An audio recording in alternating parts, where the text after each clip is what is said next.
What's up, everybody? So today I want to talk about the big three tech: Apple, Amazon, and Tesla. So Apple is unbelievable, and in the last 3 months, it has had an incredible run. It has ran up, just to give it some context, all the way from 138, and it just stinks because I used to own shares at like 125, and I sold them at 130. And then look how high it went. Oh, if I just held Apple, that would have been a beautiful 28% gain. But we're not going to sit here and say what if or what could be, but let's see what could be the next potential move for Apple. So Apple looks really good. It's very bullish. And when we draw support line a little bit just to see where it's at, we can see that it is hovering over this support line right now. So Apple, we're looking for a bounce play from 167. And you can see this is where Apple, right at this part, right here, 170, is a nice little support level because that's where it was, and then it sold off down to 159. And we might potentially be able to get an entry on Apple in this range here around 160. I want to buy like around 165 to 167. Now, you just got to be careful with Apple because it just ran up 30%, and it is single-handedly pretty much holding up the S&P 500 because if you look at all the other stocks, they are just selling off completely. But Apple is definitely a stock that even if you bought and you just dollar cost average over time, you would do fantastic. This would not be a stock that you really should sell for a loss because Apple is one of the few companies in the stock market that actually does very well, and it is the top guy in every single index fund, whether it's a NASDAQ fund or an S&P 500. So I believe I'm going to be buying some puts on it, and I'm going to try to sell them. I'm trying to cover them once they get down to the 167, and then I'm going to start going long on them.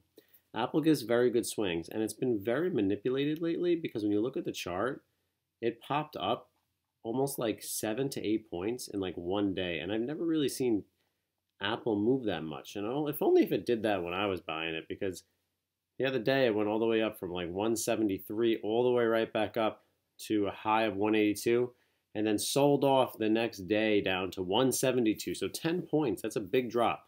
If you think about the percentage of that, that is gigantic. From 180 down here, that is a 5% dip on Apple in one day. And then pops right back up right before the bell ends. So there's some manipulation going on with Apple right now. I just don't want to be bag holding them, so I'm gonna do less capital, calls and puts, and I just like that strategy better because I can invest 500 to 1,000 each time, and then try to make 20-30% on them because they're moving points. So I mean that's a huge thing with Apple. Now, the next big guy I want to bring up is Amazon. Amazon is a stock that I know it sounds ridiculous, but when it sells off, anytime that it goes to 3,300, 3,200, I buy like 1 to 4 shares, and I set the sell 100 points above. And you can easily make 100 to 300 bucks and just hold them because obviously Amazon is a reliable company and it's a good way to make consistent money. Now, you obviously have to put a lot of money in this to make 300-400 bucks because you're putting in 3,000 every time you buy one share. But it's a good way to get your feet wet because look, every time that it sells off from 3,500 down to 3,300, 200-point drop, it comes back up. Goes up, tests the 3,700, sells back down, all the way down to 3,300, all the way back up to 3,500. Even one share is making you $300. Now you might say, oh, that's nothing. I'm going to spend $3,000 to make $100. You're still making a decent gain because if it goes up 150, 200 points, you're making $200 on a $3,000 investment. It's not bad. You're making more than the 2, 3, 4, 5%. So it's something I'm going to be looking into. I like to do one share at a time on the dips, on the new lows. So on Amazon, we're going to wait. Hopefully, if we can get it down to the 3,200 area, we'll buy one share and set the sell for 3,300 for a nice little gain. Now, a lot of people don't like to trade like that, but sometimes with the big caps, I just like to buy them and set the sell and just wait for it to trigger. Tesla made new highs. I got killed in one of my not killed, but I took a short position at the time when it tested the 970, And as you can see by looking at the chart in the aftermath, it did not test it. I was looking at the RSI, it was like 90. So I figured, oh, this is a great time to short them. There was no pullback. They just went bananas and went from 970, where my short position was, all the way up to 1200, but I covered at 1000, so I covered quick. I should have covered and then went long, but I just left them alone, and they went up another 250 points. You know, sometimes you're right and sometimes you're wrong, but when you're wrong, you just want to make sure you cut those losses quick. Now, Tesla's starting to look like a buy, because you look at Tesla, it had this amazing bull run, and then now from 1200, it's all the way down to 938, so it's down 23%. So you just do the math right there, and it's already done for you because we just saw it. But if you go to 930 and we shoot all the way back up to 1200, that's an amazing 30% gain. But let's be realistic. We bought it at 930. What if we could just sell it at 1000?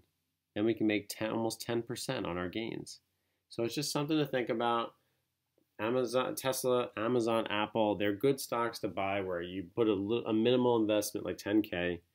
It depends where you're at. If you only have like a few dollars, you know, $2,000, $3,000, it might be better to play something else. But it's something that I like to always carry in my portfolio, a few shares of these three guys, because they're big, they're the top dogs. They're part of the indexes, and when they move the index up and down when they sell off. So it's definitely something to look into. I'm looking into call options for Tesla. I'm looking into Amazon. I never do like calls or puts because they're just so expensive, and I can't. It's just $3,400. It's too much money. But Apple, you can definitely get some decent price for calls and puts, and it's definitely a good option. But I think Apple is potentially going to start selling off here, and that would be great because I want to buy Apple when it's cheaper. I don't want to pay this price, $180 a share.